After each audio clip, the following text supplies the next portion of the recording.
It is true that ancient civilizations always venerated the sun. The chief god in most pantheons is the sun god. However, Zeitgeist implies here that Jesus, the only begotten Son of God, is an outgrowth of God's Son, S-U-N. God's Son, S-O-N, and Son, S-U-N, are homophones. But this argument cannot be made in other languages, so the point is invalid. They bring up Horus. This is a far too simplistic representation of the myths surrounding Horus. In reality, there are many versions. There were originally several different gods known by the name Horus. It seems Zeitgeist is trying to make a parallel between Set or Seth and Satan. Besides both of these figures being evil and starting with the letter S in English, there is no parallel. The birth on December 25th can be immediately dismissed as irrelevant because nowhere in the Bible do we find any reference to the birth of Jesus being on December 25th. Nor do we find the birth of Horus on December 25th, but in the month of Koyak, or July 15th. Obviously, Jesus was not born in December, or any time in the winter for that matter, because we read in the Gospel of Luke, chapter 2, verses 7 and 8, that there were shepherds watching over their flocks at night. Jesus was most likely born in late spring or early autumn, as most scholars would agree. This date of December 25th was chosen about 300 years after the origins of Christianity in AD 354 by Roman Bishop Liberius of the Roman Catholic Church, based upon pagan thought and coinciding with the pagan sun god worship observance of the winter solstice and the Roman traditions of Saturnalia, rather than on biblical truth. This is why many Christians do not celebrate Christmas, because it is irrelevant to the Bible and rooted in pagan practice. Regarding Isis being known as Isis Mary, there is no scholarly information to substantiate this claim. There is also no evidence that Isis was a virgin in the myth. Translated from the Hymn of Osiris, the myth distinctly says Isis drew from him his essence. Various Egyptian scholars state very clearly that Isis was not a virgin when she gave birth to Horus, as Mary was when she gave birth to Jesus. For example, Richard Wilkinson, author of Complete Gods and Goddesses of Ancient Egypt, states, "Through her magic, Isis became pregnant by him, eventually giving birth to their child, Horus." As for the star in the east claim, there is no such myth in the story of Horus. There is no evidence in Egyptian astrotheology that they assigned the alignment of Sirius, the star in the east, to signify the birth of Horus. Neither is there any mention of any kings of any number. Even if Zeitgeist was right about this claim, it is irrelevant, because the Bible does not number the men that came to Jesus' birth, nor were they kings, they were magi, or wise men. Horus becoming a teacher at age 12 is nowhere to be found in the accounts of Horus. There is a form known as Horus the Child, but he wasn't a prodigal teacher. He was kept hidden away in the papyrus marshes by his mother until he was ready to be ruler of Egypt. In addition, no bibliographic material suggests Horus had a ministry, much less at the age of 30, nor was he baptized by Anub.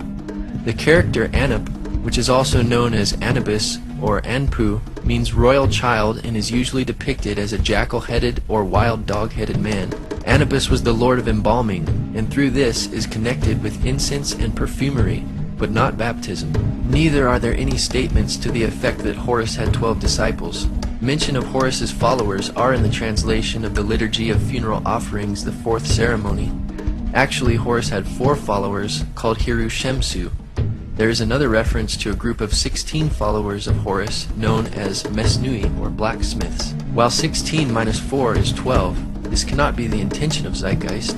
The total number of followers here is 20, not 12.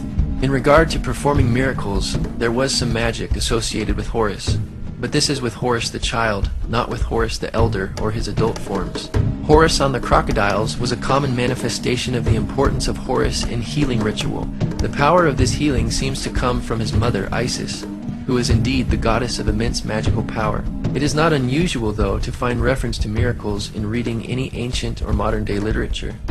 Nevertheless, we do not find one miracle that Jesus did in the Horus story. Horus did not walk on water, as the narrator claimed, but was thrown into the water. There is also no evidence for these names of Horus in the mythical accounts. He was known as other titles, however. Horus the child was known by magical titles such as Horus on the crocodiles. Horus as son of Isis and Osiris was known as pillar of his mother, savior of his father, and Horus as a sun god was also known as lord of the sky, god of the east, Horus of the horizon, and later associated with Ra. In the 4th dynasty, the king, the living god, may have been one of the greatest gods as well. But by the 5th dynasty, the supremacy of the cult of Ra, the sun god, was accepted even by the kings. The Horus king was now also son of Ra, not the son of God. None of the titles for Horus listed in Zeitgeist are recognized by any Egyptologist. Horus was not crucified, buried for 3 days, or resurrected for that matter. In some versions, Horus had one or both of his eyes injured, but he was not killed, and it was his father Osiris who was killed, dismembered, reconstituted, and revived by Isis, his magical mother. Furthermore, death by crucifixion was not invented until long after the origins of the myths of Horus. From the earliest times, the god was depicted as a bird or falcon whose eyes are the sun and the moon, and whose breath is the cooling north wind, manifested in different birds and species. Does this look like Jesus? Again, there is no primary Egyptian records prior to the New Testament to support the resemblances of Jesus and Horus. Next is Attis. Concerning the virgin birth claim, the Olympian gods, or Zeus, cut off the male organ and cast it away. There grew up from it an almond tree, and when its fruit was ripe, Nana picked an almond and laid it in her bosom. The almond disappeared, and she became pregnant. Nana abandoned the baby Attis. This is hardly a parallel to the biblical claim, but a desperate exaggeration. Again, December 25th is irrelevant. After Attis was tended by a he-goat, Attis fell in love and was not crucified, but castrated himself under a pine tree, which in no sense can be seen as death by crucifixion on a tree or a cross. Then Cybele restored Attis to life. Many critics refer to this as the resurrection of Attis, though there is no mention of a tomb or a 3-day period. Additionally, apologetics author Charlie Campbell states, the alleged resurrection of Attis isn't even mentioned until after 150 AD. Long after the time of Jesus. Furthermore, Dr. Walter Burkert, a Greek religion scholar and author, stated, there is no evidence for a resurrected Attis. Even Osiris remains with the dead. As the Princeton theologian J. Gresham Machen points out, the myth contains no account of a resurrection. All that Cybele, the great mother goddess, is able to obtain is that the body of Attis should be preserved, that his hair should continue to grow, and that his little finger should move. Dr. Ronald Nash adds, it was only during the later Roman celebration, after AD 300, of the spring festival that anything remotely connected with a resurrection appears. Concerning Krishna, in Joseph Campbell's book Occidental Mythology, page 342, he stated, Krishna, whose terrible uncle Kansa was the tyrant king, the Savior's mother Devaki was of royal lineage, the tyrant's niece, and at the time when she was married, the wicked monarch heard a voice mysteriously, which let him know that her 8th child would be his slayer. He therefore confined both her and her husband in a closely guarded prison where he murdered their first 6 infants as they came. According to this story, the mother Devaki had 7 children before Krishna was born. This would not make Devaki a virgin. Distinguished professor of Hinduism in India, Vasudha Narayana, PhD, University of Bombay, said, I've never heard of Krishna being born of a virgin, either through Sanskrit or vernacular texts, or even folklore.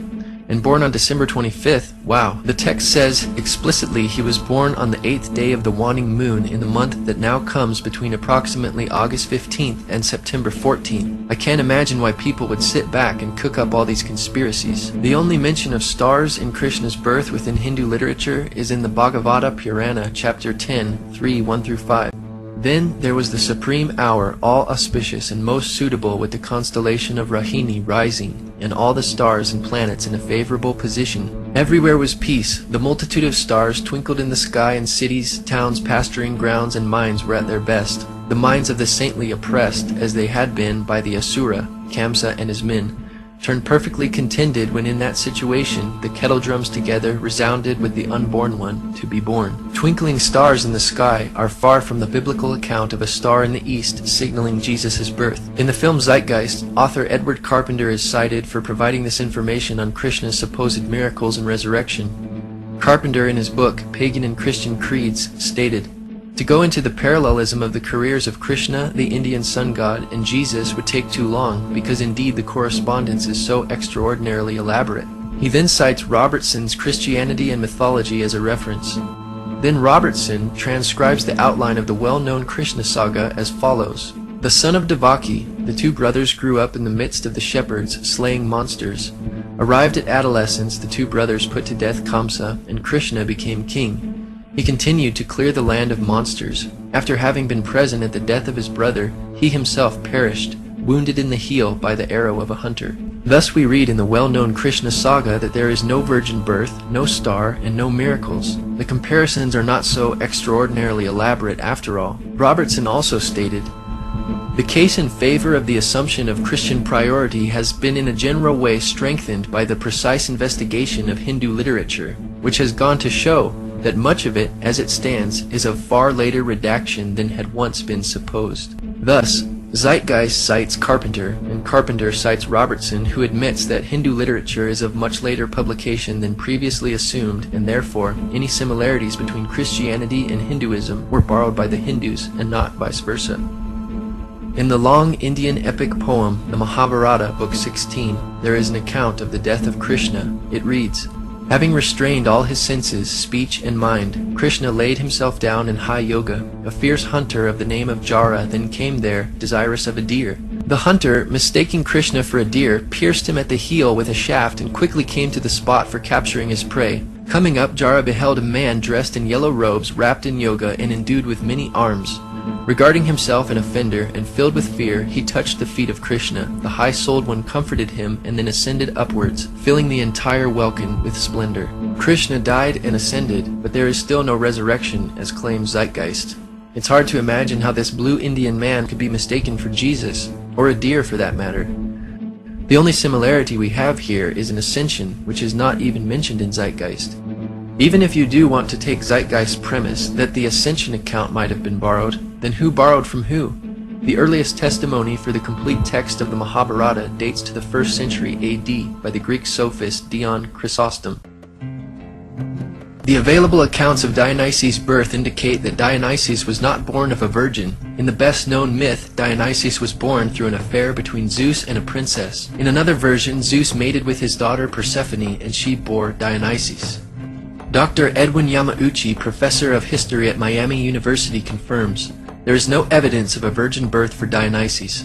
As the story goes, Zeus, disguised as a human, fell in love with the princess Semele, the daughter of Cadmus, and she became pregnant. Also, not only is December 25th irrelevant to Jesus' birth, there is also no reference to Dionysus being born on December 25th in any scholarly literature.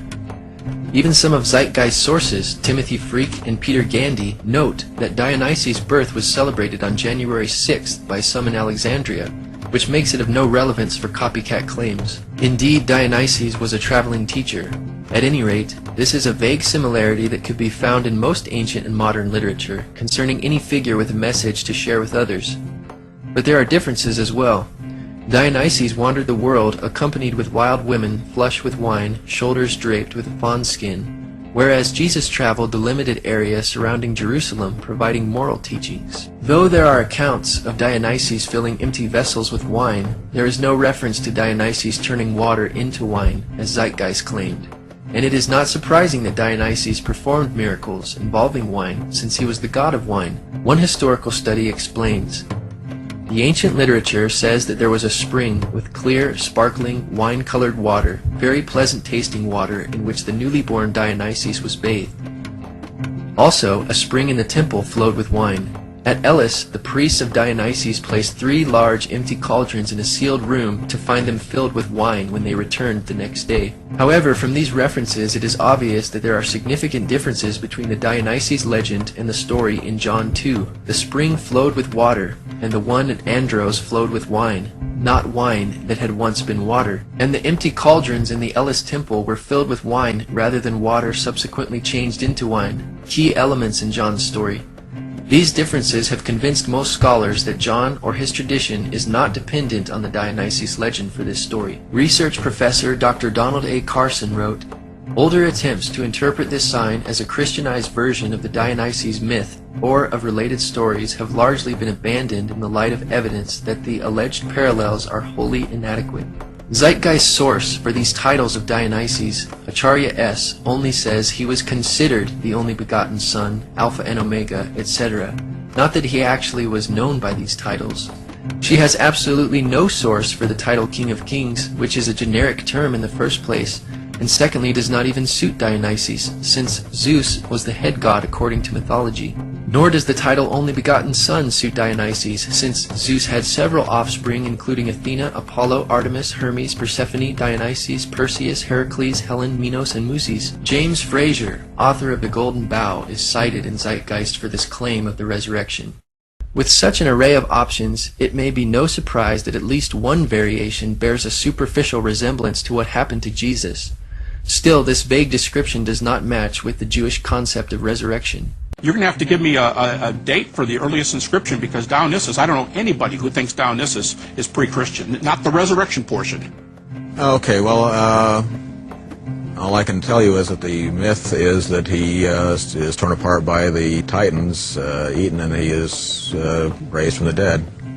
But what is the date? I don't know the date of the, as I said, of the original, as far as any writings we have.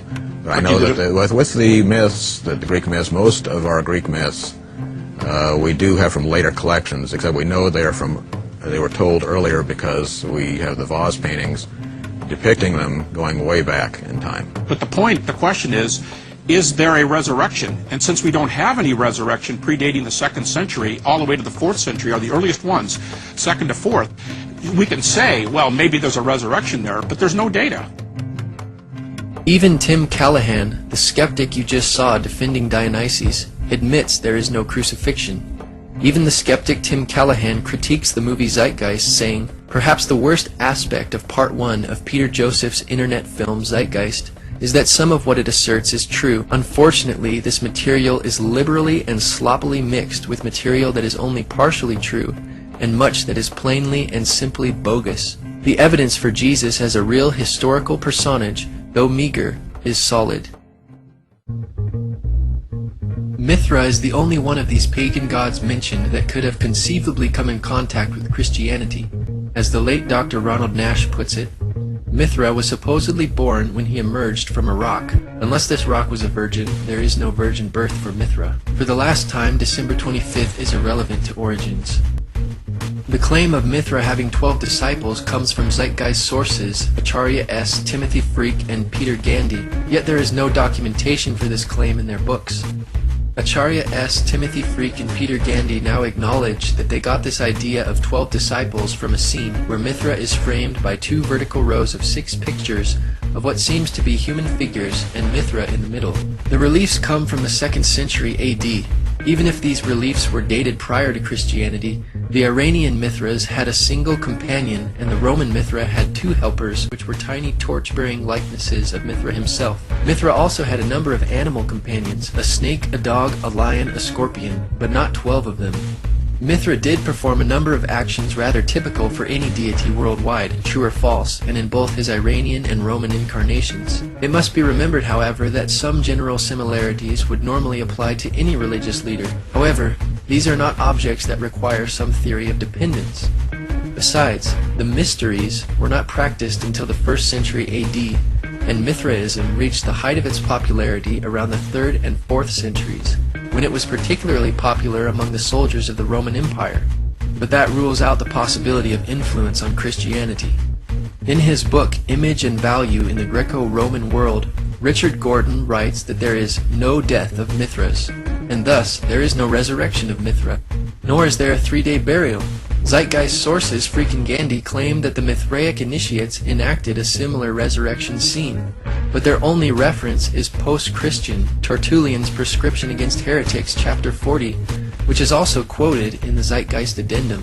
In context, this in no way proves Zeitgeist's point, because Tertullian was explaining how Mithraic practices, which were introduced into Roman culture after Christianity, copied Christianity. Mithraic practices were not even in existence in the 1st century when Christianity began, but they were beginning to emerge in Tertullian's time and apparently copying Christian and Jewish beliefs. The complete passage reads, "The devil, of course, to whom pertain these wiles which pervert the truth, and who by the mystic rites of his idols vies even with the essential portions of the sacraments of God, he too baptizes some, That is, his own believers and faithful followers, he promises the putting away of sins by a layer of his own. And, if my memory still serves me, Mithra there, in the kingdom of Satan, sets his mark on the foreheads of his soldiers, celebrates also the oblation of bread, and introduces an image of a resurrection. Therefore, in the very source cited by Zeitgeist and freaking Gandhi, Mithra celebrates and introduces an image of a resurrection, which can hardly be seen as a resurrection of Mithra, or for Mithraic initiates. Additionally, Tertullian's writing is significantly after the New Testament times. Dr. Ronald Nash affirms, "No claim can be made that Mithras was a dying and rising god. The tide of scholarly opinion has turned dramatically against attempts to make early Christianity dependent on the so-called dying and rising gods of Hellenistic paganism. Any unbiased examination of the evidence shows that such claims must be rejected. Sunday worship only appears in Roman Mithraism, and Acharya S. is apparently assuming that what held true for Roman Mithraism also held true for the Iranian Mithraism, but there is no evidence for this idea. It is therefore unlikely that borrowing occurred, but if there was borrowing, it was the other way around. Though the Bible teaches that Jesus rose from the dead on Sunday, and early Christians considered this the Lord's Day, they not only worshipped him on this day of the week, but every other day as well, as we read in Acts chapter 2, 46 and 47. And the Jews, such as Jesus, worshipped on the Sabbath, or Saturday. In the early 4th century, it was Constantine of the Roman Catholic Church who paganized the meaning of Sunday. His Sunday law of March 7th, AD 321 read, "On the venerable day of the sun, let the magistrates and people residing in the cities rest, and let all workshops be closed." Mithraism could not have influenced the Gospel writers because it was not even known to the Roman world at the time of early Christianity. The Encyclopedia Britannica states, "There is little notice of the Persian god Mithra in the Roman world until the beginning of the 2nd century, but from the year AD 136 onward, there are hundreds of dedicatory inscriptions to Mithra. Roman Mithraism was practically a new creation, wrought by a religious genius who may have lived as late as AD 100. We must assume that the pagan gods which Zeitgeist gives examples for are the ones for which they have the best documentation and evidence. As the viewer has seen, the examples given by Zeitgeist are not impressive. Taken together with all the debunked information, the parallels Zeitgeist presented in no way explains causation for Christianity. Before AD 100, all of the mystery religions were still mostly confined to localities. But after AD 100, they gradually began to attain popularity throughout the Roman Empire. Many writers used the late source material produced in this period after AD 150 to form reconstructions of what they think the cults must have been earlier to their spread in the Roman Empire. All of these sources and authors cited for these claims in the film Zeitgeist are not original primary sources, nor do they cite such primary or original material in their bibliographies. Even the majority of atheists and non-Christian scholars have rejected the idea that Christianity has been borrowed from ancient myths, including the well-respected Sir Edward Evans Pritchard, who wrote, "The evidence for this theory is negligible."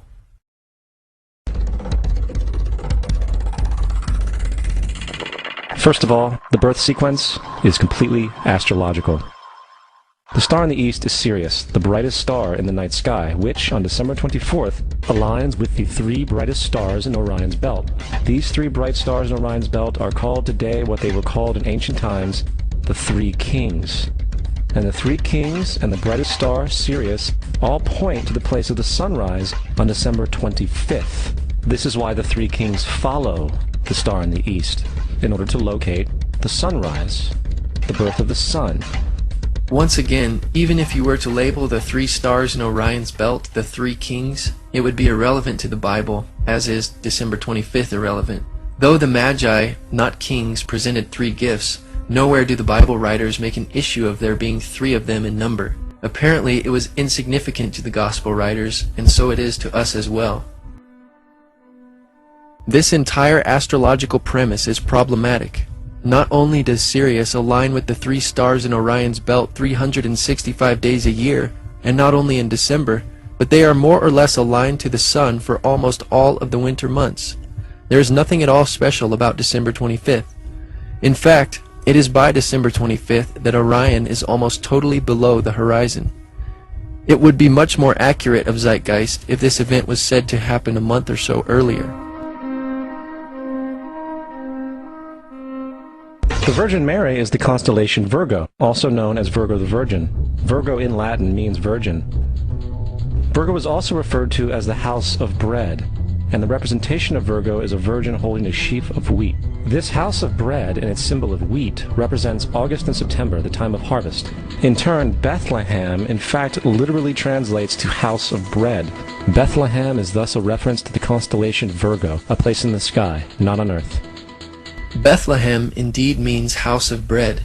Nevertheless, there is no basis for concluding that Bethlehem was a fictitious place which was fabricated based upon the constellation Virgo in the sky. The existence of Bethlehem is attested by biblical and extra-biblical sources. First, Old Testament authors prior to the 1st century mention Bethlehem. Also, the Jewish historian Josephus mentions Bethlehem as the location where King David was anointed to be future king of Israel. J.B. Hennessy reports of the archaeological evidence demonstrating that Bethlehem was inhabited during the Iron Age and the 1st century. He recorded, "Perhaps most important has been the isolation in 1969 of the Iron Age tell. The limits of the Iron Age occupation, while not entirely clear, appear to be on the flat surface of the slopes immediately beneath the basilica and to the east. The work was carried out by Israel Archaeological Society. Bethlehem appears to have been a major area of occupation from the Paleolithic period." Former astrologer and author of Spellbound, The Paranormal Seduction of Today's Kids, Marcia Montenegro wrote, "You can't just make a story out of names like Virgo, Leo, Taurus, etc. And why doesn't the story begin with Aries? If it did, then Leo comes before Virgo. Yet Leo is supposedly Jesus, the Lion of Judah. It seems it would come after Virgo, not before, in a story." There's another very interesting phenomenon that occurs around December 25th, or the winter solstice. From the summer solstice to the winter solstice, the days become shorter and colder. And from the perspective of the northern hemisphere, the sun appears to move south and get smaller and more scarce. The shortening of the days and the expiration of the crops when approaching the winter solstice symbolize the process of death to the ancients. It was the death of the sun. And by December 22nd, the sun's demise was fully realized. For the sun, having moved south continually for 6 months, makes it to its lowest point in the sky. Here a curious thing occurs. The sun stops moving south, at least perceivably, for 3 days. And during this 3-day pause, the sun resides in the vicinity of the Southern Cross, or Crux, constellation. And after this time, on December 25th, the sun moves 1 degree, this time north, foreshadowing longer days, warmth, and spring. Anybody with a simple astrology program can confirm for themselves that during the lifetime of Jesus, or in any other time for that matter, that when the sun rises, it is nowhere near the Southern Cross. The idea that the sun rises in the Southern Cross constellation is ridiculous. Dr. Noah Swerdlow is professor of astronomy and astrophysics at the University of Chicago. He also specialized in the study of the practice of astronomy in antiquity through the 17th century. He states, "That crux, the Southern Cross, was not recognized as a separate constellation in antiquity, because, as seen from the Mediterranean, it is low on the southern horizon and is surrounded on 3 sides by the stars of Centaurus, which is a large prominent constellation, and the 4 bright stars of Crux are included as stars of Centaurus in Ptolemy's star catalog. It is only when you go farther to the south, so that the Crux is higher in the southern sky, that it becomes prominent as a group of stars by itself, so its recognition had to wait until the southern voyages of the 16th century. Thus, the Southern Cross was not even discovered or recognized until the 16th century, long after the 1st century writers of the New Testament."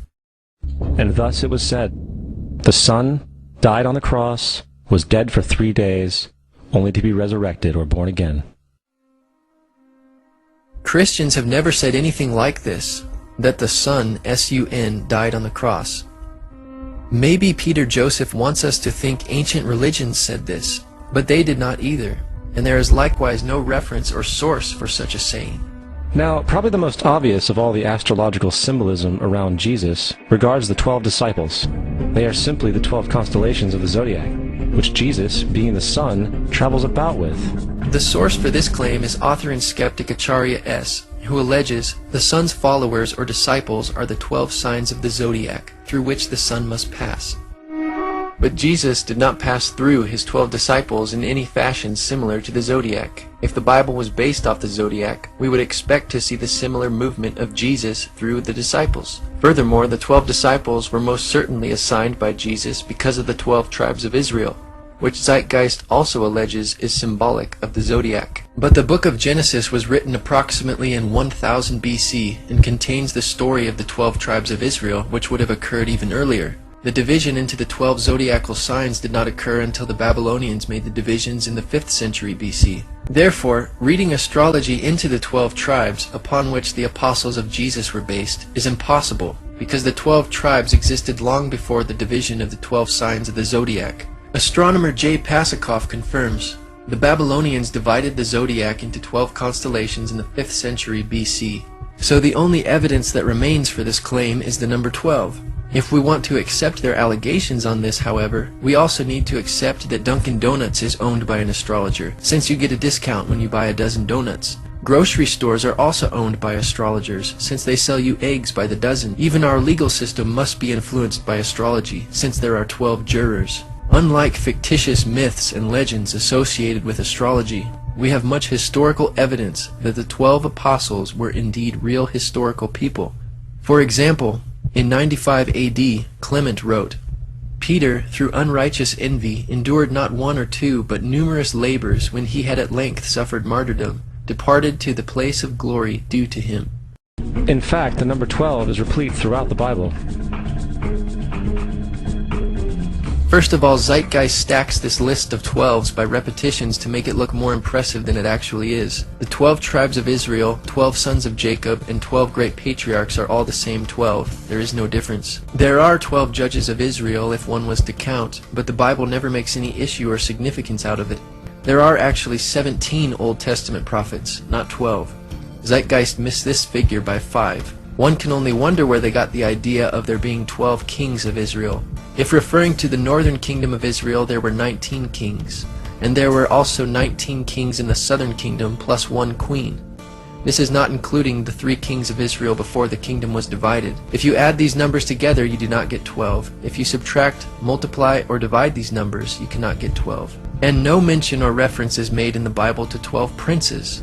If the king's sons are in view here, then Zeitgeist is way off, for many of the 41 kings had numerous sons, like King Ahab, for example, had 70 sons.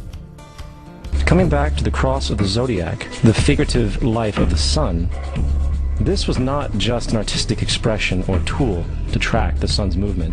It was also a pagan spiritual symbol, the shorthand of which looked like this. This is not a symbol of Christianity. It is a pagan adaptation of the cross of the zodiac. What Zeitgeist refers to as the cross of the zodiac is actually the wheel of the zodiac, which has no relationship to a Roman crucifixion, the way in which Jesus was killed. To extrapolate 2 perpendicular lines from the zodiac wheel and conclude that Romans used this as their motivation to crucify criminals is preposterous. It was not until Christianity became paganized by Roman Catholicism that the cross image came to be thought of as a Christian symbol. Crosses in churches were introduced in AD 431, and the uses of crosses in steeples came about in AD 586. Now, the Bible reflects, broadly speaking, a symbolic movement through 3 ages while foreshadowing a 4th. The first age, they say, is Taurus the bull. In Exodus chapter 32, we read that Aaron and the Israelites made an idol of a golden calf and worshipped it, after which Moses shattered the 2 tablets of the 10 Commandments after seeing the Israelites' idolatry. The Christ conspirators will suggest that the golden calf is the age of Taurus the bull. Where is the documentation for this supposed reality, besides page 146 of Acharya S.'s book? The New Testament, written long after the age of Taurus the bull in Jesus' generation, also mentions calves, but this is not convenient for their argument. Second, they say Moses represents the preceding age of Aries the ram. They say that Moses represents the ram and that this is the reason Jews blow the ram's horn. However, Moses is never recorded blowing a ram's horn. Additionally, Moses cannot be identified as a ram by any interpretation within Scripture, and does not fit this picture. Even Zeitgeist's own source for this claim, Leopold Wagner, says no such thing. On the page cited of Wagner's book, we read, "The use of the ram's horn at this season is appropriate, since, according to tradition, it was on this first day of Tishri that a ram was offered up instead of Isaac on Mount Moriah. Thus, even Zeitgeist source states the obvious reality as to why Jews blow the ram's horn today and says nothing of the age of Aries. The most memorable text in the Bible mentioning a ram is that previously mentioned in Zeitgeist's own source, where God provided the sacrifice of a ram for Abraham instead of Isaac his son. However, this event was generations prior to Moses and would not fit chronologically into Zeitgeist's twisted interpretation of the Bible. The third symbolic age allegedly is the age of Pisces, the two fish. They claim that because Jesus fed 5,000 people with bread and 2 fish, and because Jesus befriended 2 fishermen who followed him, that this must be symbolic of the age of Pisces. Actually, 4 of Jesus' disciples were fishermen, not just 2. Though 4 disciples were fishermen, what about other followers of Jesus? Matthew, for instance, was a tax collector, Simon was a zealot, Luke was a physician and historian, Paul was a Pharisee and a tent maker. What is their significance to astrology? They have none. And I think we have all seen the Jesus fish on the back of people's cars. Little do they know what it actually means. It is a pagan astrological symbolism for the sun's kingdom during the age of Pisces. Actually, the fish symbol was an identifying symbol for Christ, which early persecuted Christians used, and it has nothing to do with the age of Pisces. The Greek word ichthus for fish is an acrostic based on the initials of Jesus Christ, Son of God, Savior. Indeed, Jesus fed 5,000 people with 2 fish and 5 loaves of bread. But he later fed 4,000 people with a few fish, or more fish than 2 fish, and 7 loaves of bread. Obviously, Zeitgeist does not quote this event because it does not fit their paradigm. According to Zeitgeist hermeneutic, it could just as easily be called the age of bread, but there is no such thing. Jesus also healed people, gave sight to the blind, raised the dead, walked on water, and cast out demons of people, but there is no astrological ages accompanying these miracles. Besides, fish and fishermen are also mentioned in the Old Testament, which predated Jesus and was prior to the age of Pisces. New Testament stories also refer to a rooster, doves, donkeys, birds, camels, sheep, and goats, yet none of these animals would normally fall under the age of Pisces, like fish. In Luke chapter 22 verse 10, Jesus tells his disciples to enter into the city where they will meet a man bearing a pitcher of water. Acharya S. and Zeitgeist claim this is a symbolic foreshadowing of the age of Aquarius, or the water bearer. How the text conveys foreshadowing one cannot say, except for Acharya S. Acharya goes farther than Zeitgeist, claiming Jesus was baptized in Aquarius, the water bearer, hinting that Jesus will bring in the age of Aquarius. But the age of Aquarius begins around AD 2150, so how exactly was Jesus baptized in Aquarius? Acharya S. then claims that Jesus became the Good Shepherd and the Lamb in Aries the Ram. Aries, from about 2150 BC to AD 1, which has already been attributed to Moses, is now attributed to Jesus, but has nothing to do with Jesus, just as it had nothing to do with Moses. A lamb is not a ram, and has nothing to do with shepherding sheep. The only parallel here is that they are animals. This is a wild generalization. She goes on to state that Jesus told parables of the sowing and tilling in the fields in Taurus the bull. Acharya has now attributed all 4 of these ages to Jesus somehow. But which one is it? To these critics, any mention of bulls is automatically accredited to the age of Taurus, any mention of animals to the age of Aries, any reference to fish to the age of Pisces, and any reference of water to the age of Aquarius. You would think that there would be much less broad and cryptic references if this were the reality and the intention of the writers of the Bible. Jesus told parables and several agricultural metaphors, including fig trees, wheat and tares, sheep and goats, seeds, and many others. But there is no supposed symbolic age for these parables. Obviously, Bible stories will abound with fish, because fish were the most common source of protein near the Sea of Galilee. Now, we have all heard about the end times and the end of the world. The cartoonish depictions in the book of Revelation aside, the main source of this idea comes from Matthew 28:20, where Jesus says, "I will be with you even to the end of the world." However, in the King James Version, world is a mistranslation, among many mistranslations. The actual word being used is eon, which means age. I will be with you even to the end of the age, which is true, as Jesus' solar Piscean personification will end when the sun enters the age of Aquarius. The entire concept of end times and the end of the world is a misinterpreted astrological allegory. Let's tell that to the approximately 100 million people in America who believe the end of the world is coming. Peter Joseph alleges that the main source for the Christian idea of the end of the world comes from Matthew 28:20, but this passage has nothing to do with Christian views of the end of the world. Rather, a complete thematic treatment of the passages concerning the end of the world make up most Christian views, which, for the most part, agree that Jesus will return as a thief in the night in flaming fire, taking vengeance on those that don't know God, and the earth will be burned up. Indeed, the word world in the King James Bible is translated to aeon in the Greek, or age. This word means forever, an unbroken age, perpetuity of time or eternity. Jesus was not referring to any astrological age like Aquarius or Pisces. He was referring to the end of the world or the end of the times as we know it. The Greek word aeon was used again by Jesus in reference to the end of the world when he said, "The harvest is the end of the world," or aeon, and the reapers are the angels. In Luke chapter 1 verse 70, Jesus refers to God's holy prophets which have been since the world or aeon began. God's prophets, such as Moses, did not live in the astrological age of Pisces as Jesus, yet Jesus includes them in this passage. It is obvious Jesus is not referring to an astrological age here. Paul stated in Romans 12:2, "Do not be conformed to this world or aeon, but be transformed by the renewing of your mind." Again, he is referring to time since the world began until it ends. The Bible also says, "The world or aeon passes away, and the lust thereof. But he that does the will of God abides forever." The amount of time it takes for the procession to go through all 12 signs is roughly 25,765 years. This is also called the Great Year, and ancient societies were very aware of this.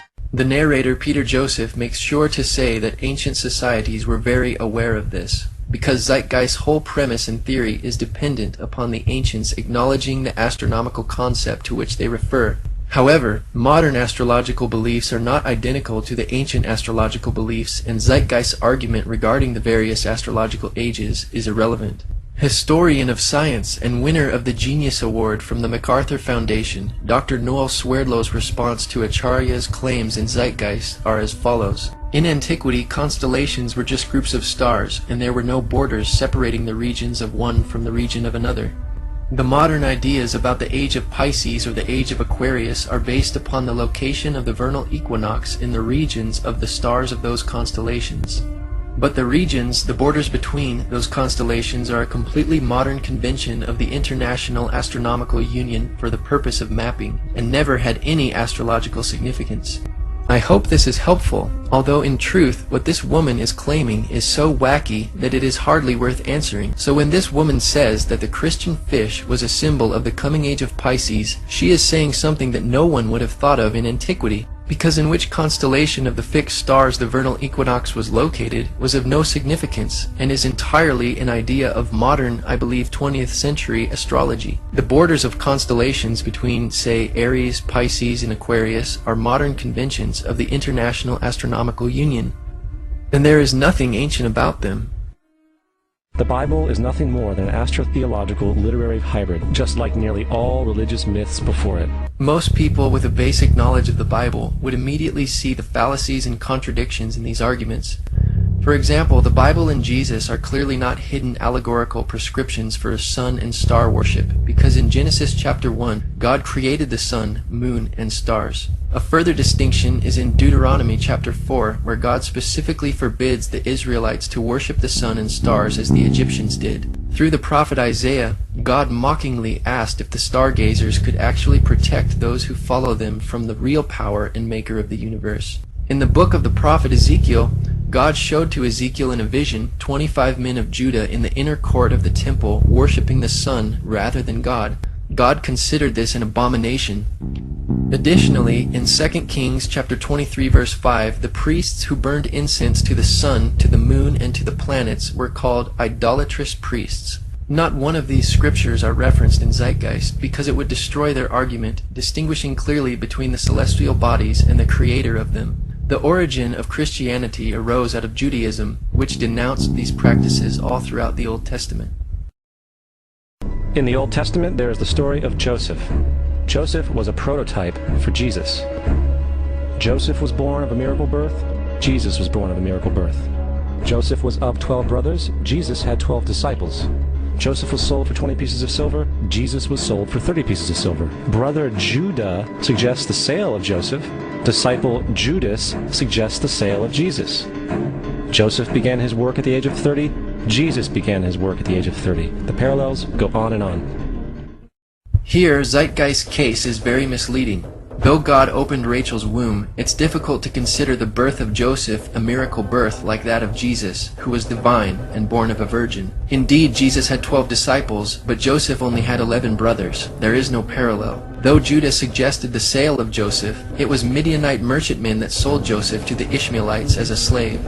Jesus, on the other hand, was not sold, but betrayed by Judas, who was paid 30 pieces of silver by the Jews. Jesus did begin his ministry at age 30, but Joseph began his prophetic ministry receiving dreams from God at age 17. The age 30 for Joseph is mentioned in Genesis, but the Bible simply says, Joseph was 30 years old when he stood before Pharaoh, king of Egypt. And Joseph went out from the presence of Pharaoh and went throughout all the land of Egypt. Aside from Zeitgeist parallels being inaccurate, the simple fact that there are parallels between Jesus and other people in the Bible like Joseph does not make either of them fictional.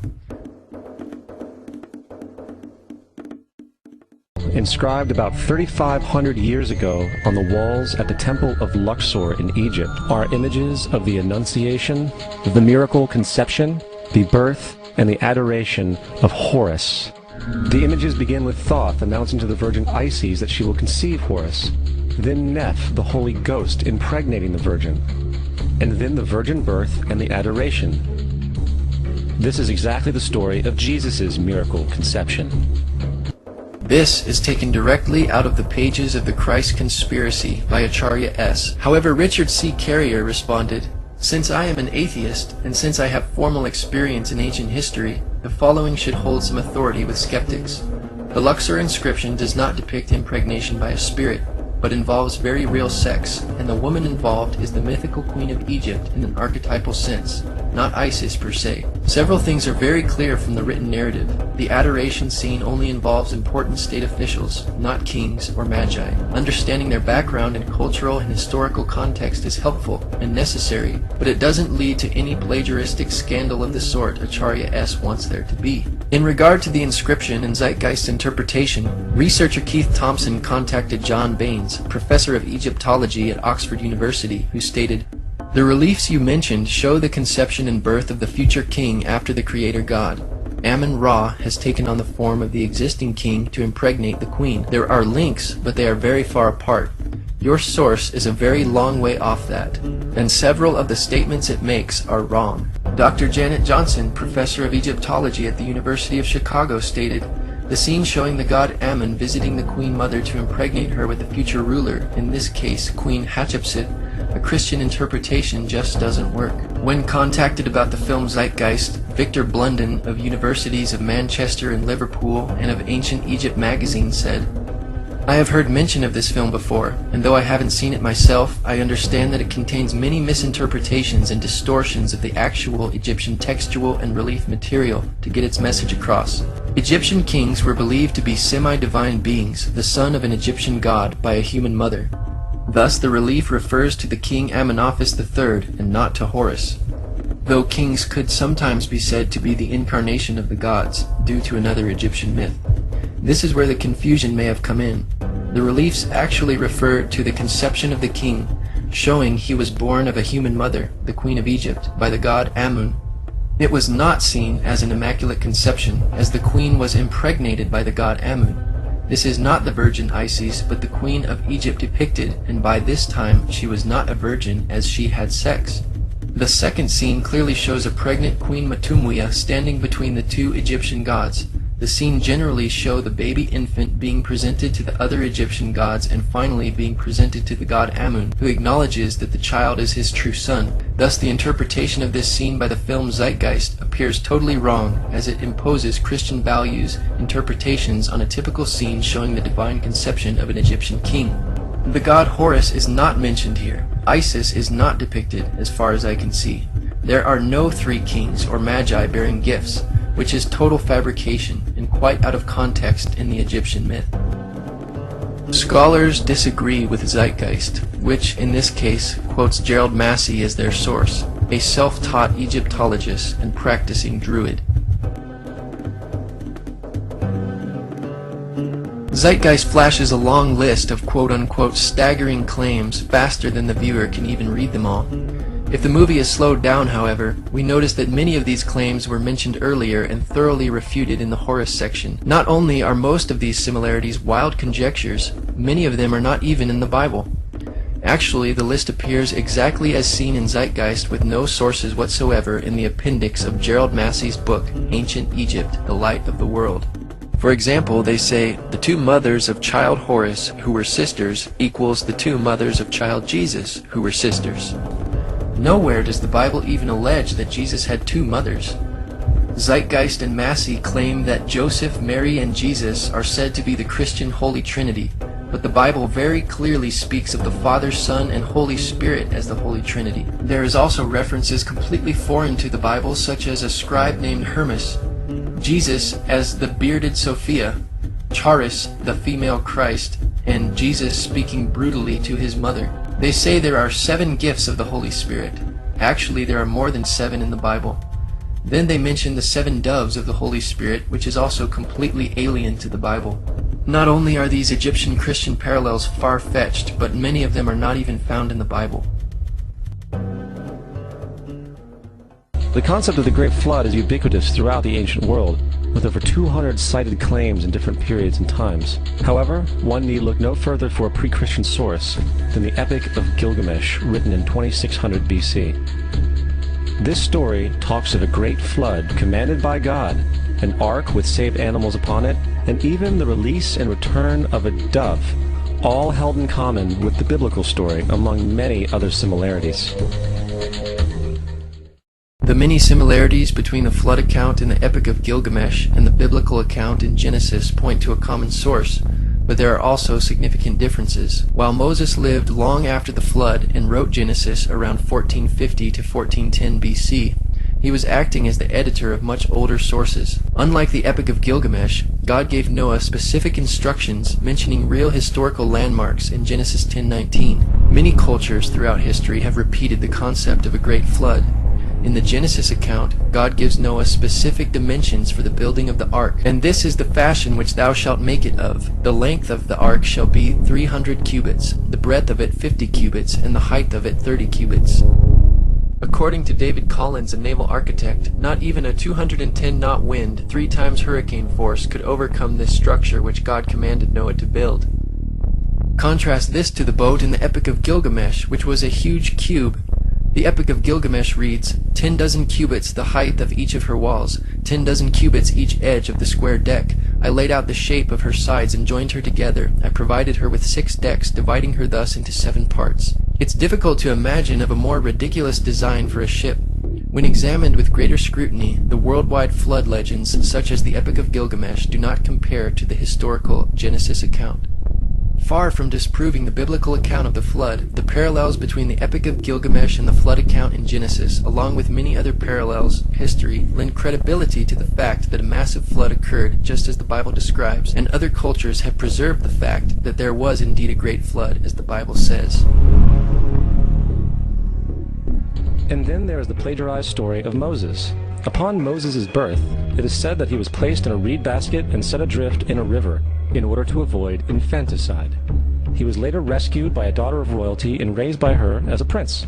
This baby in a basket story was lifted directly from the myth of Sargon of Akkad of around 2250 BC. Sargon was born, placed in a reed basket in order to avoid infanticide, and set adrift in a river. He was in turn rescued and raised by Aki, a royal midwife. First of all, the time of Moses and his 5 books, including the book of Exodus, have been dated around 1400 BC, while the initial date range of the Sargon legend is anywhere between 2039 and 627 BC, not 2250 BC as Zeitgeist claims.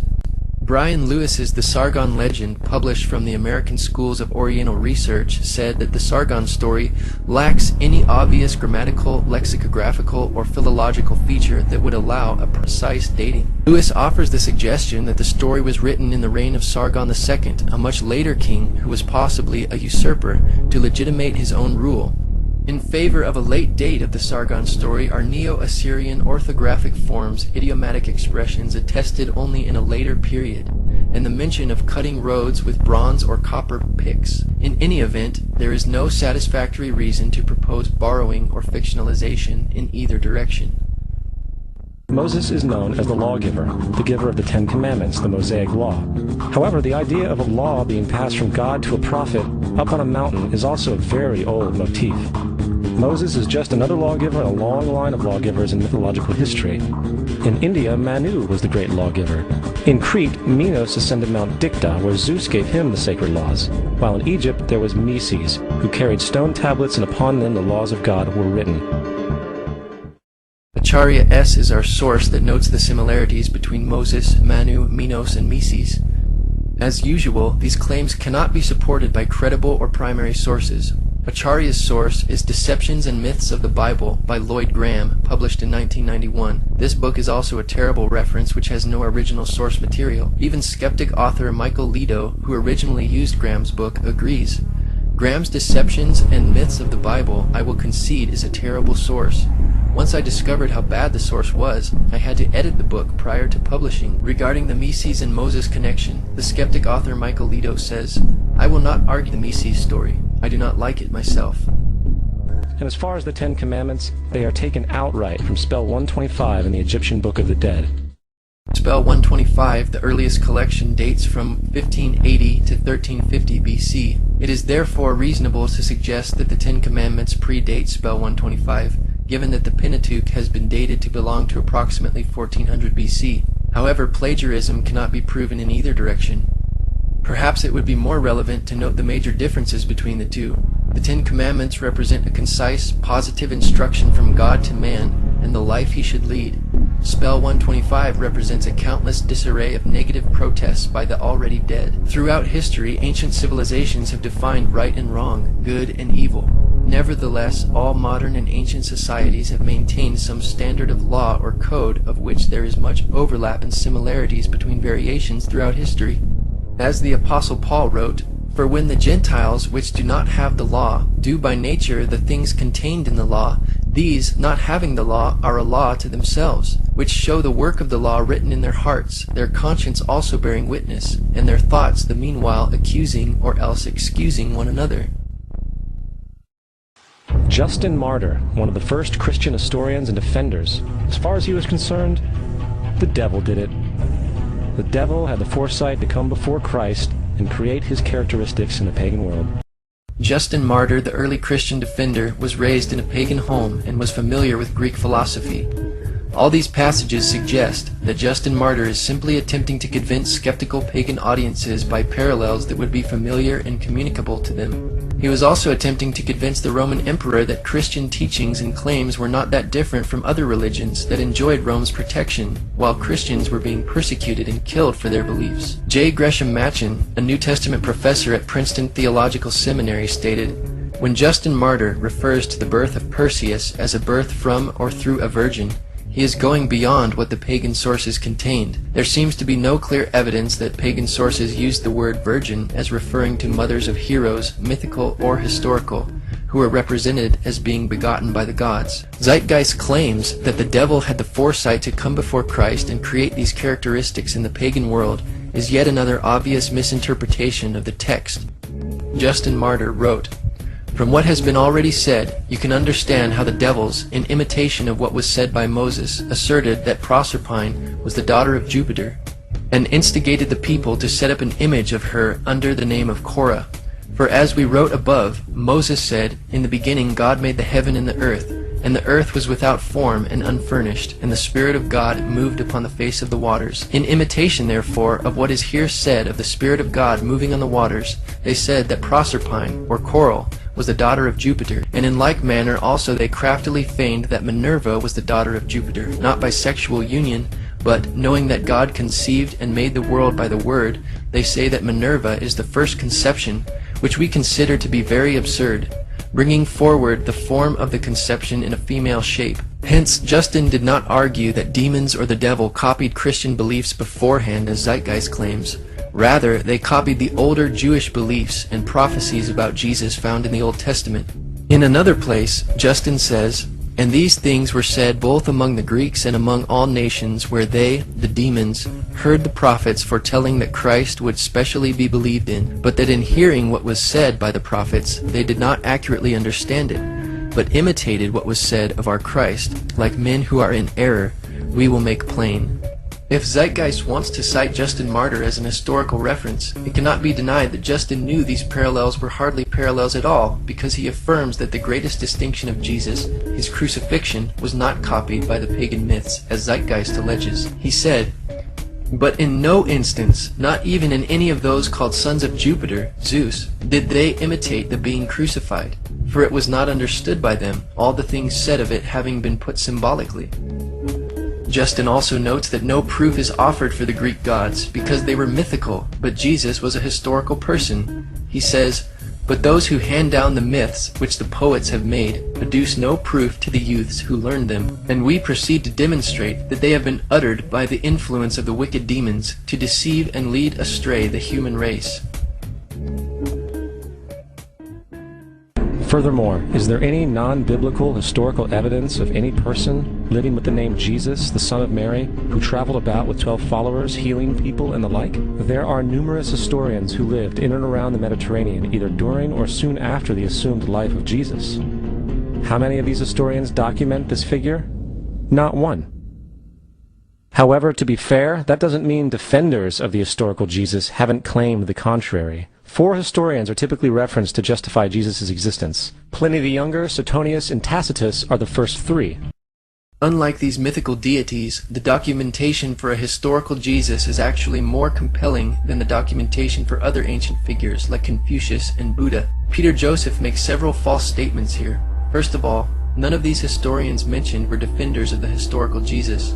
They were secular or non-Christian sources. In consideration of the lack of attention paid by the ancient Greco-Roman world to the humble beginnings of Christianity and Jesus being a Jewish figure in a remote location on the eastern frontier of the Roman Empire, and was therefore of little interest to the Roman historians writing Roman literature, there is a considerable amount of historical evidence that confirms his existence. There are not just 4 historical references for Jesus' existence as Zeitgeist boldly alleges, but in fact, 42 authors mention Jesus within 150 years of his life. On the contrary, only 10 authors mention Tiberius Caesar, the Roman emperor, during Jesus' ministry within 150 years of his life. If liberal scholars applied the same arbitrary standard of rejection of historical evidence to other ancient historical personages besides Jesus, such as Julius Caesar or Alexander the Great, they would be forced to reject all history as myth. It is for this reason the brilliant historian F.F. Bruce wrote, "The historicity of Christ is as axiomatic for an unbiased historian as the historicity of Julius Caesar." Tacitus was governor of Asia in AD 112 and was known as the greatest historian of ancient Rome. In his Annals of Imperial Rome, Tacitus wrote about Emperor Nero's persecution of the Christians. He says, "To suppress therefore the common rumor, Nero procured others to be accused, and inflicted exquisite punishments upon those people who were in abhorrence for their crimes, and were commonly known as Christians. They had their denomination from Christus, Christ, who in the reign of Tiberius was put to death as a criminal by the procurator Pontius Pilate. This pernicious superstition, though checked for a while, broke out again and spread not only over Judea, the source of this evil, but reached the city Rome also." Each one of their entries consists of only a few sentences at best, and only referred to Christus or the Christ, which in fact is not a name but a title. It means the Anointed One. Zeitgeist disregards Tacitus's reference to Jesus based on the title Christus. But how many Christs were there who were crucified under Pontius Pilate? This witness directly corresponds to the gospel record of Jesus. Christus was Greek for Christ. These historical accounts do not only refer to Christ, as Zeitgeist alleges, but give us much more information, which also concludes that the Christus in view must be Jesus. For example, such historical documents confirm that Jesus was executed as a criminal under the authority of Pontius Pilate, who ruled Judea and under the reign of Emperor Tiberius. History provides proof that the Christians who began in Judea spread through the Roman Empire and suffered great persecution for their faith, and that these Christians derived their worship and religion from the person known as Christ, or the Messiah. All of these details parallel the gospel accounts, validating that Jesus is in view here. Suetonius was the official historian during the reign of both Emperor Trajan and Adrian. Speaking of the Emperor Claudius, who ruled from AD 41 to 54, he wrote, "He banished the Jews from Rome, who were continually making disturbances, Chrestus being their leader." The name Chrestus is another spelling for the name Christ or Christus. This statement from Suetonius also confirms the passage in the Bible within the book of Acts chapter 18 about the exiling of the Jews from Rome during the reign of Claudius. Suetonius also recounts that punishment by Nero was inflicted on the Christians, a class of men given to a new mischievous superstition. Suetonius confirms that Christians were suffering and dying for their conviction that Jesus had lived, died, and risen from the dead. A mischievous superstition, as he called it, not being a Christian. Pliny the Younger was governor of the Roman provinces of Pontus and Bithynia in AD 101 to 110. In a letter to the emperor, Pliny the Younger requested specific instructions about the interrogations of Christians whom he was persecuting. He said he made them curse Christ, which a genuine Christian cannot be induced to do. He continued, "They affirmed, however, that the whole of their guilt or their error was that they were in the habit of meeting on a certain fixed day before it was light, when they sang in alternate verse a hymn to Christ as to a God, and bound themselves to a solemn oath, not to any wicked deeds, but never to commit any fraud, theft, adultery, never to falsify their word, not to deny a trust when they should be called upon to deliver it up." Are we to believe that within 2 generations, fake characters were now being treated as historical people? The fourth source is Josephus, and this source has been proven to be a forgery for hundreds of years.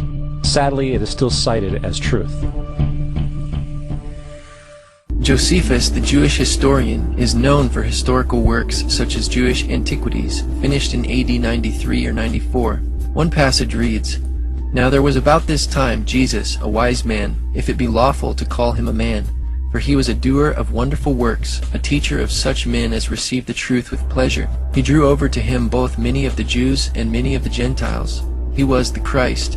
And when Pilate, at the suggestion of the principal men among us, had condemned him to the cross, those that loved him at the first did not forsake him, for he appeared to them alive again the 3rd day, as the divine prophets had foretold these and 10,000 other wonderful things concerning him. And the tribe of Christians so named from him are not extinct at this day." This is the passage that has raised heated debate among scholars because Josephus, a non-Christian Jew, makes statements about Jesus that an Orthodox Jew would not normally affirm. While some Christian additions may have been obviously foreign to the text, it still contains a great deal of historical truth that Josephus could have easily documented.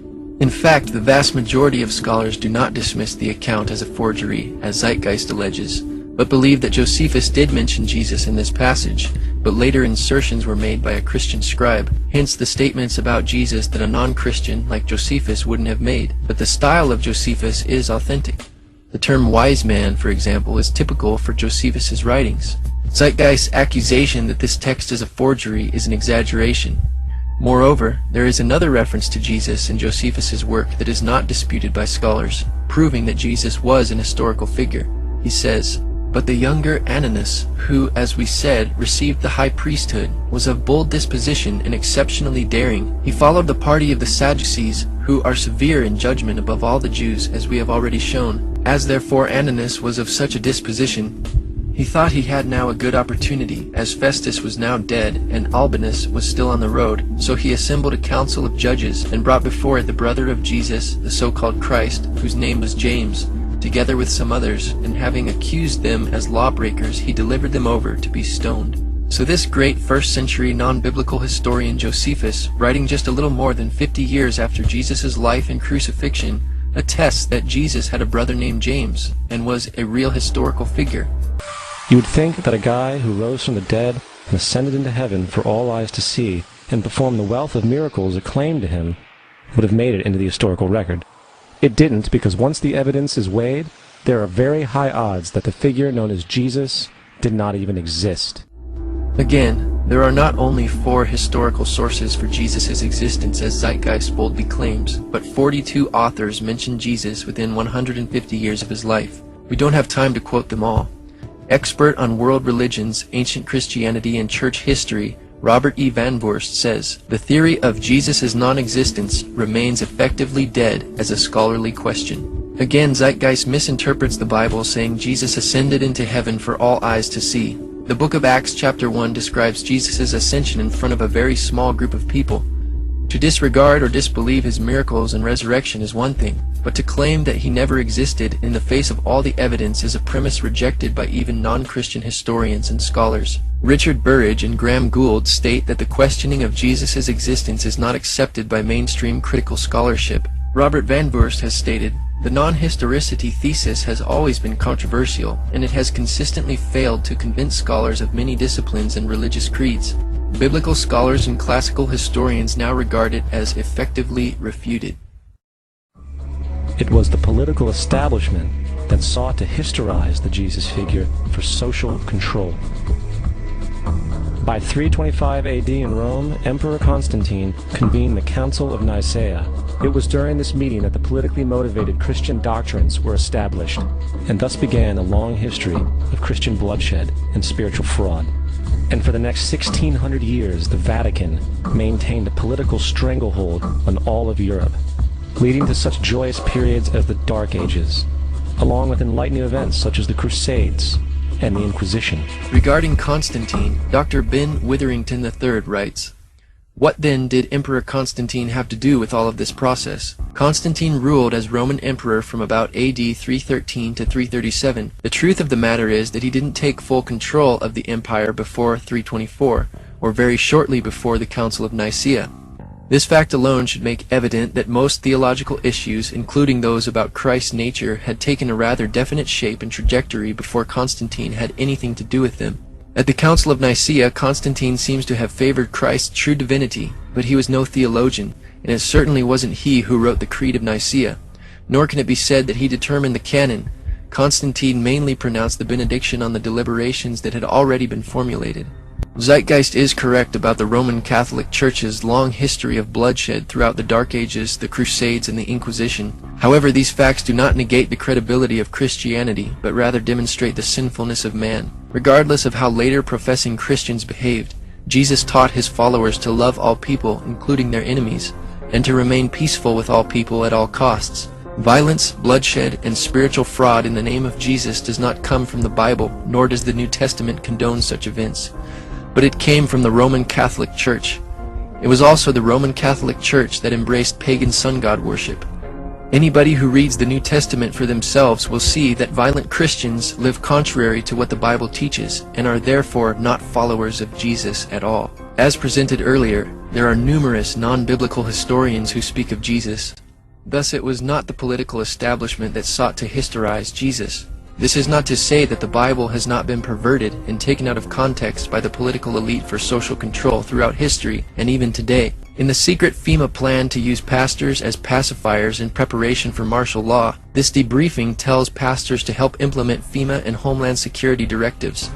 FEMA directors told pastors to preach specific passages to their congregations like Romans 13, the Bible passage often taken out of context by dictators like Hitler to hoodwink Christians into supporting him. While the Bible teaches in Romans 13 and 1 Peter 2 that God has given law enforcement officials of worldly governments the right to enforce penalties of crimes and to go to war against other nations, this is not a Christian duty. The Bible does not teach Christians blind submission to authority, but in many cases to resist the ordained powers in order to obey what God has commanded. If the state's orders are in conflict to Jesus' teachings, including murder, war, idolatry, etc., then resistance to those powers is obedience to God. Zeitgeist's argument is invalid because there are several examples of civil disobedience in the Bible. For example, Daniel chapter 3 documents a few of the Hebrews' unwillingness to compromise the commandments of God in submission to the Babylonian Empire. Exodus chapter 1 speaks of the Hebrew midwives who refused to obey the Egyptian empire's commands to kill male babies, and Joshua chapter 2 documents the harlot Rahab who housed the Hebrew spies and hid them from the authorities. The book of Acts is full of examples of how the apostles of the early Christian church disobeyed the Jewish authorities in order to preach the gospel. Peter taught to obey God rather than men. Though the Christ myth theory, also known as the Jesus myth, is not original, it is very recent, historically speaking. The antecedents of the theory can be traced directly back to French Enlightenment thinkers Constantin-François Volney and Charles-François Dupuy in the 1790s. Proponents and authors cited in the Zeitgeist transcript have recently repopularized the theory. The questioning of Jesus' existence is not accepted by mainstream scholarship, as stated by Richard Burridge and Graham Gould in their book Jesus Now and Then, page 34.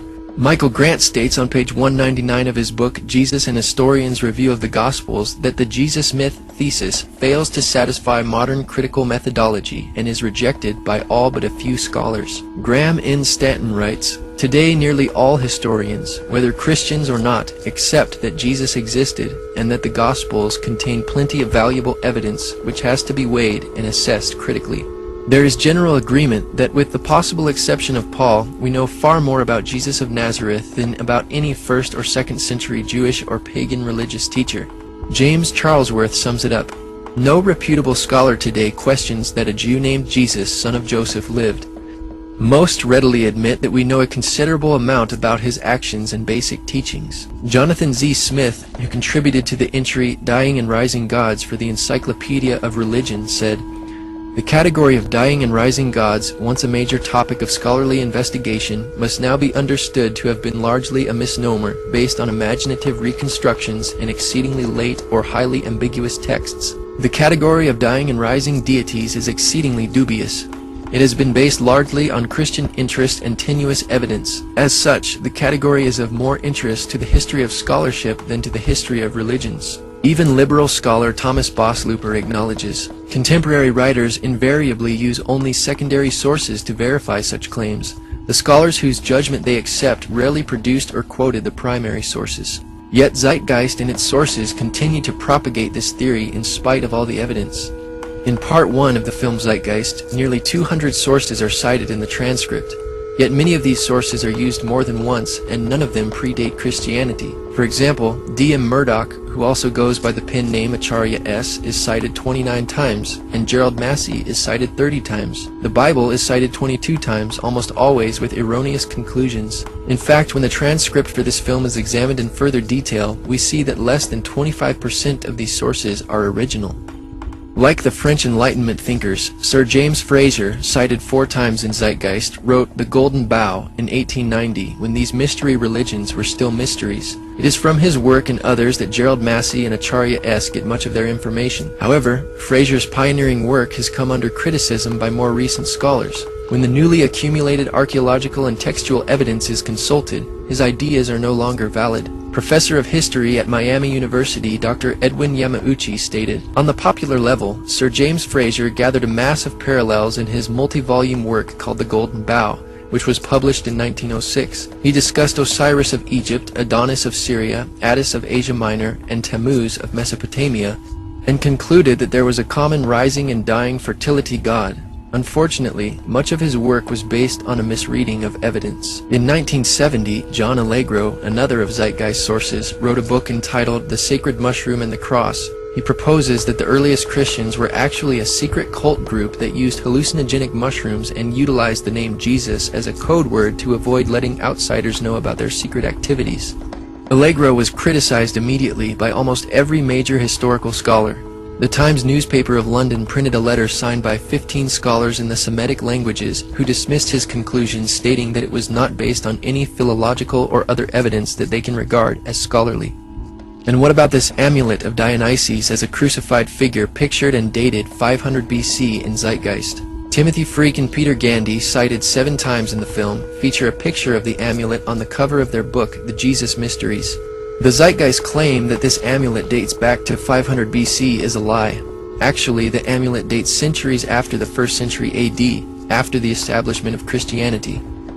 One researcher, James Hannum, documented, "Although it features on the cover of the Jesus Mysteries, Timothy Freak and Peter Gandy are actually quite circumspect about the amulet in the text. I emailed them to ask in which book they had found it. Peter Gandy kindly replied that it was in the 2nd edition of Guthrie's Orpheus and the Greek Religion, as well as R. Eisler's Orpheus the Fisher, first published in 1920. Oddly enough, it isn't in the appendix of either of these books. On my next visit to London, I looked both these books up at the Warburg Institute and found the note in Guthrie's work that the amulet was believed to be a fake. In subsequent email correspondence through an intermediary, Peter Gandy eventually came clean. I will quote in full. I have to admit that James Hannum is correct. Kern's comment is indeed in Guthrie's book.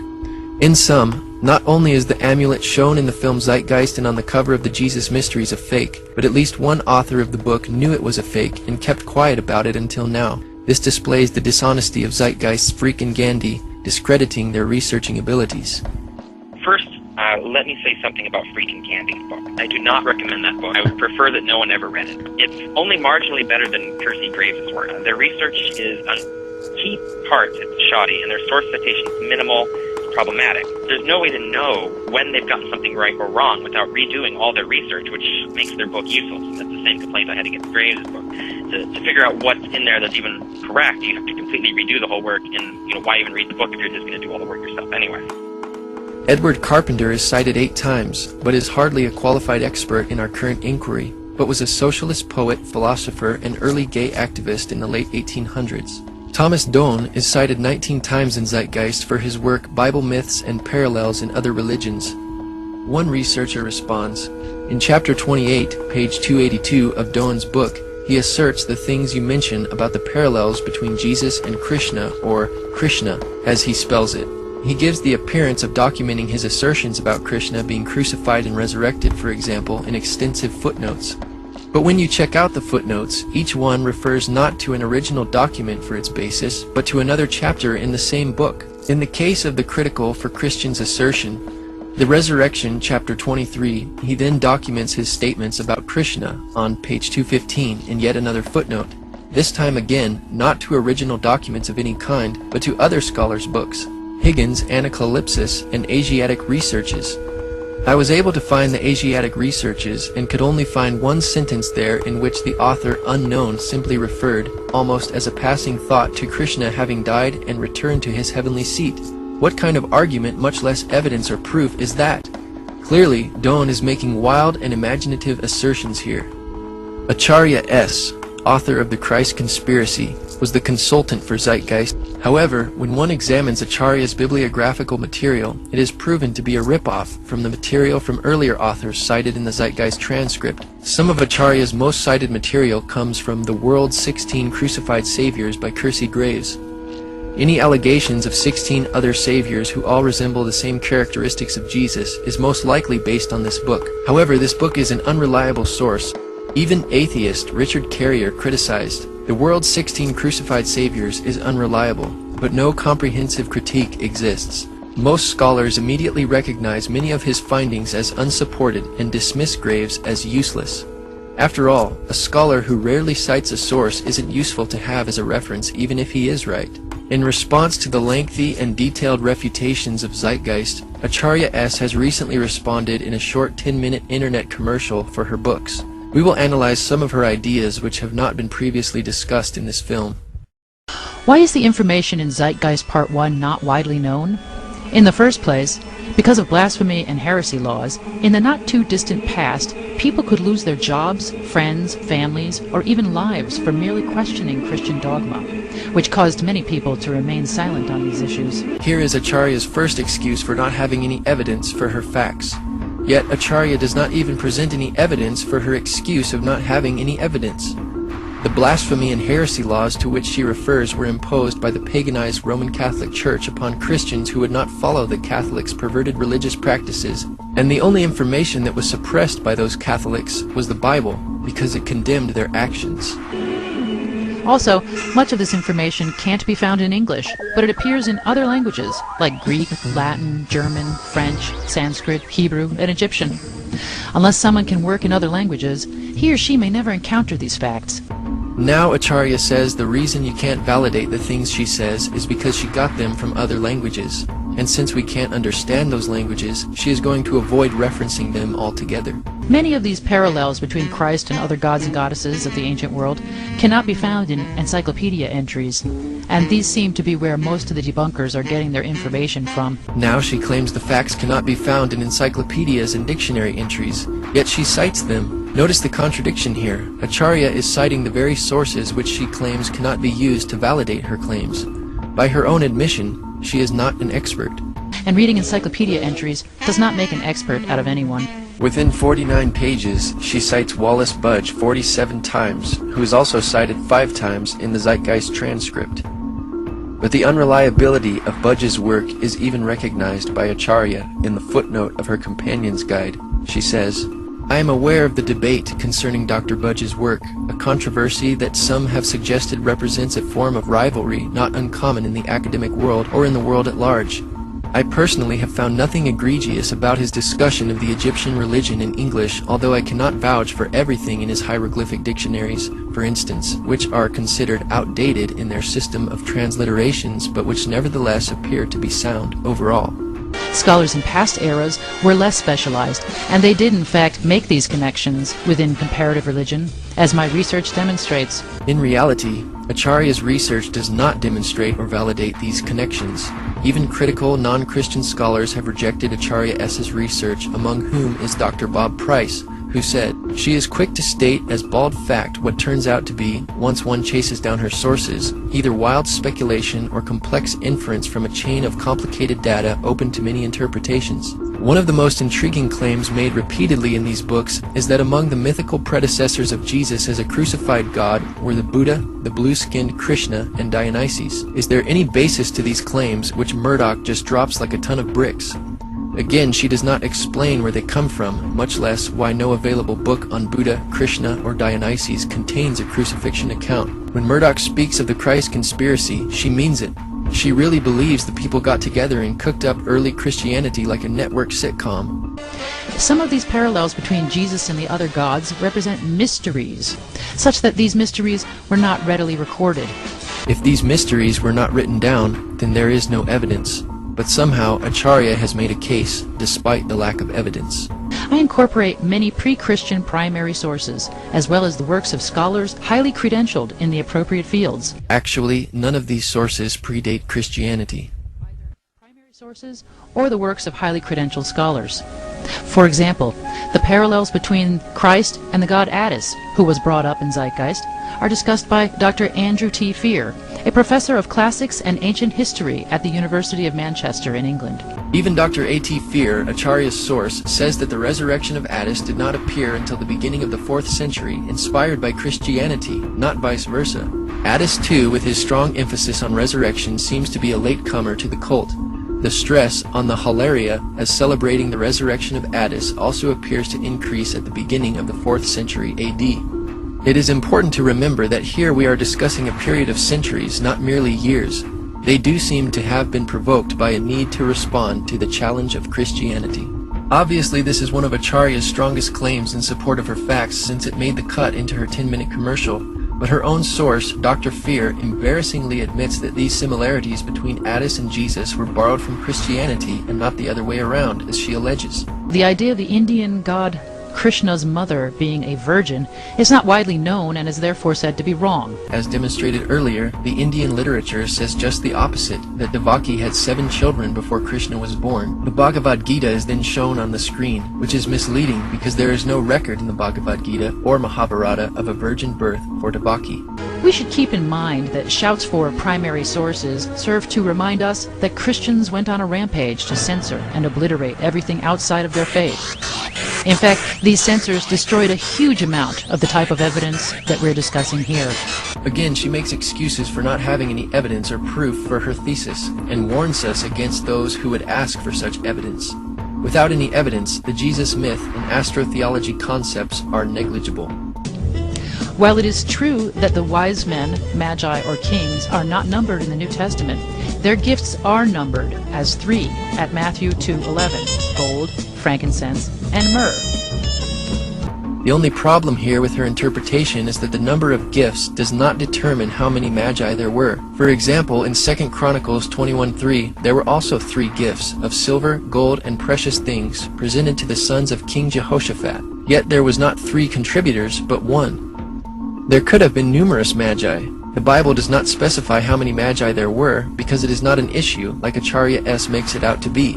Since the December 25th birth date and 3 kings are so crucial to her thesis, she is going to try anything she can to make it fit. There is also no early Christian reference to the 3 stars in Orion's belt being known as the Magi, as she also alleges.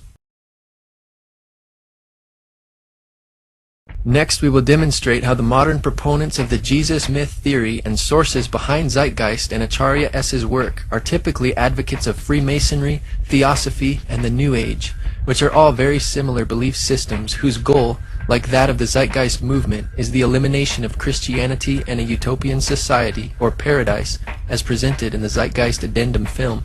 In one of her online articles entitled The Gospel According to Acharya S., she states, "Perhaps the devil brings peace, and not a sword, to humanity.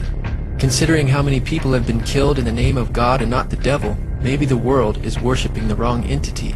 She also writes, "The devil is divine." Also cited in Zeitgeist are Godfrey Higgins, Albert Churchwood, cited 6 times, and Manly P. Hall, cited 5 times, which were all members of the Freemasons' secret society. Manly P. Hall, a 33rd degree Mason, wrote on page 48 of his book, Lost Keys of Freemasonry, "When a Mason learns that the key is the proper application of the dynamo of living power, the seething energies of Lucifer are in his hands." Lucifer is a name frequently given to Satan in Christian belief. The usage as reference to a fallen angel stems from a particular passage in the Bible, Isaiah chapter 14, that speaks of someone who is given the name of day star or morning star as fallen from heaven. In Latin, the word Lucifer is the name for the morning star, the planet Venus in its dawn appearance. Though it seems Acharya S. ignorantly and lightly poses the hypothetical of worshipping the devil, and the devil bringing peace to humanity, her sources, such as Manly P. Hall, H. P. Blavatsky, and Albert Pike, are much more bold in their allegiance to the devil, Satan, or Lucifer. They not only believed in the devil, but committed their work to the fallen angel, Satan, and his lies. Another Freemason quoted frequently by Acharya S. in the Christ Conspiracy is Albert Pike, who is considered one of the best interpreters of all Masonic ritual. He held the highest office in Scottish Rite Masonry and rewrote all Scottish Rite rituals, which are practiced today. Pike is best known for his work, Morals and Dogma, which is found in the bibliography of Acharya's book. He said, "The Masonic religion should be, by all of us initiates of the high degrees, maintained in the purity of the Luciferian doctrine. If Lucifer were not God, would Adonai, the God of the Christians, and his priests calumniate him? Yes, Lucifer is God, and unfortunately Adonai is also God. The true and pure philosophic religion is the belief in Lucifer, the equal Adonai. But Lucifer, God of light and God of gods, is struggling for humanity against Adonai, the God of darkness and evil." Besides Acharya S., who quotes Gerald Massey in her work, Massey is the main source for Zeitgeist, being cited 30 times in the film. Though Acharya S. relies upon Massey's work to support much of her ideas and conclusions, Massey was not a trained Egyptologist, and his work was never recognized in the field of Egyptology. His ideas, like Acharya's, are fringe theories that lack critical support. Gerald Massey is known for his works such as The Historical and Mythical Christ. He was also a practicing Druid and a Theosophist who wrote for the Theosophical magazine entitled Lucifer, published by H. P. Blavatsky. H. P. Blavatsky, another source cited by Zeitgeist and Acharya S., was an occultist and mystic. She is the author of The Secret Doctrine and the founder of the Theosophical Society, a blend of Eastern religion, occult speculation, and Gnostic interpretation of Christianity. In the words of J. H. Russell, part of its teachings are, "All life is being fundamentally one with the life of the Supreme Existence." The Pasadena, California office of the Theosophy Society explains, "A primary idea is the essential oneness of all beings.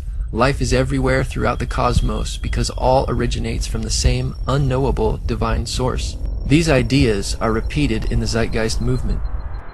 The Zeitgeist movement, in fact, is the activist arm of the Venus Project. The solution to the faltering global economy offered by Zeitgeist Addendum is the Venus Project.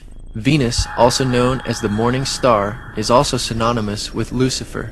In The Secret Doctrine, Blavatsky wrote, "Lucifer is divine and terrestrial light, the Holy Ghost and Satan at one and the same time." She also wrote, "And now it stands proven that Satan, or the red fiery dragon, the Lord of Phosphorus, and Lucifer, or light-bearer, is in us. It is our mind, our Redeemer, our intelligent liberator and savior from pure animalism." Just as Zeitgeist and Acharya S. cite much of their material from H. P. Blavatsky, the Nazi movement was also founded on theosophy and Blavatsky's writing.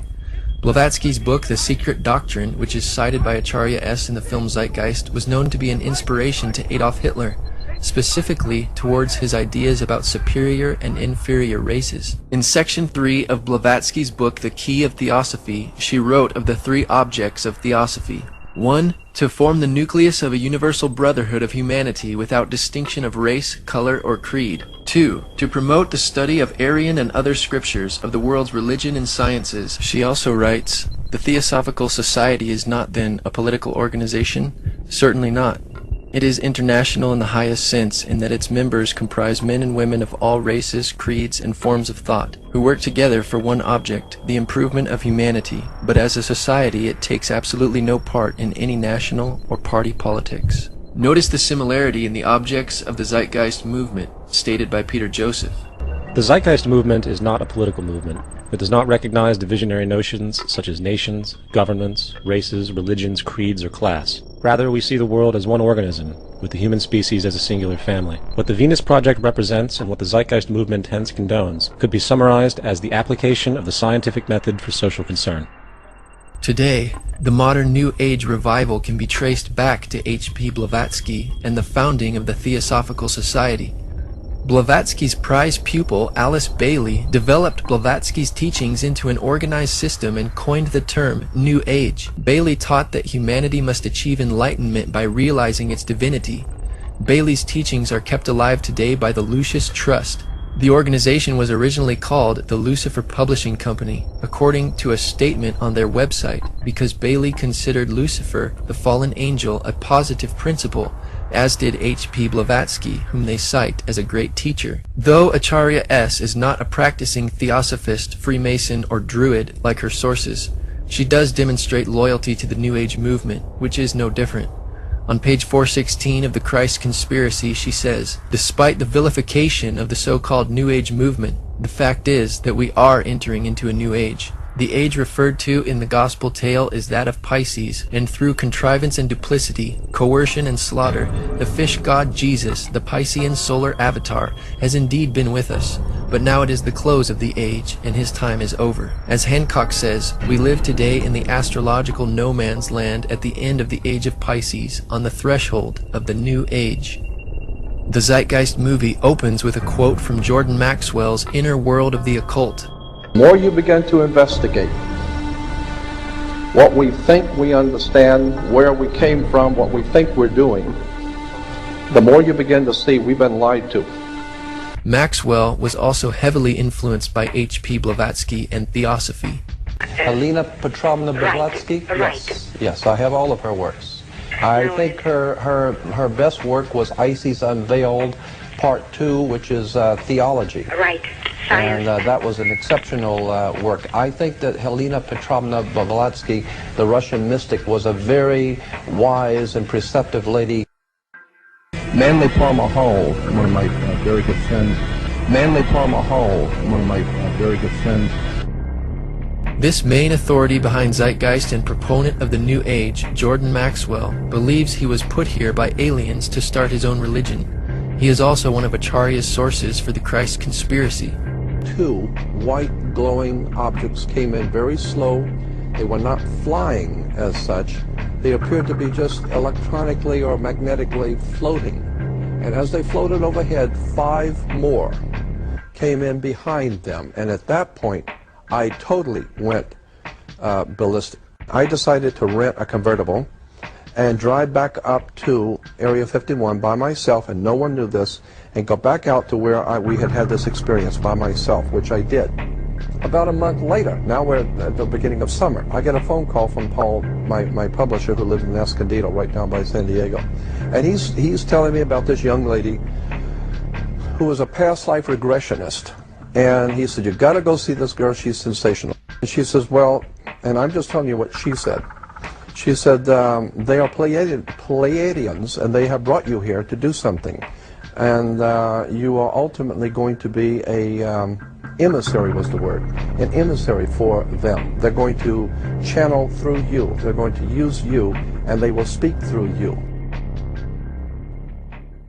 In the end, the most relevant change must occur first inside of you. The real revolution is the revolution of consciousness, and each one of us first needs to eliminate the divisionary, materialistic noise we have been conditioned to think is true, while discovering, amplifying, and aligning with the signal coming from our true empirical oneness. It is up to you. That depends on you and not somebody else. You yourself are the teacher and the pupil, you are the master, you are the guru, you are the leader. You are everything. Freemasonry, Theosophy, the New Age, and Zeitgeist movements all represent a relentless quest towards self-deification and the integration of all knowledge and spirituality in order to create a utopian society where all is one and one is all. The Bible is also in a head-on collision with this movement because, in contrast, it teaches that all is not one, all is not God, and human beings are not God. The Zeitgeist movement and Venus Project Utopia theoretically eliminates this problem of sin and human depravity, saying, essentially, that sin, evil, and crime is not caused by free will of individuals, but is a product of society, circumstantial experiences, and money. There is no such thing as a criminal. As repeatedly expressed, the monetary system generates corruption by its very construct. As far as society today, the most fundamental condition for offensive behavior is derived from the monetary system. In contrast, the Bible teaches that humanity's crises stem from the evil and sin of humankind. The Zeitgeist movement blames money for offensive behavior, whereas the Bible teaches the love of money is the root of all evil, bringing the cause of sin back to the individual's free will and choice. The doctrines of these movements forever removes any possible fellowship with Christians. The only obvious solution to this problem is the eradication of Christianity, as Acharya S. reveals on page 416 of her book, quoting Zeitgeist source Edward Carpenter. As for Christianity's role in this new age, Carpenter states, Christianity therefore, as I say, must either now come frankly forward and, acknowledging its parentage from the great order of the past, seek to rehabilitate that and carry mankind one step forward in the path of evolution, or else it must perish. There is no alternative.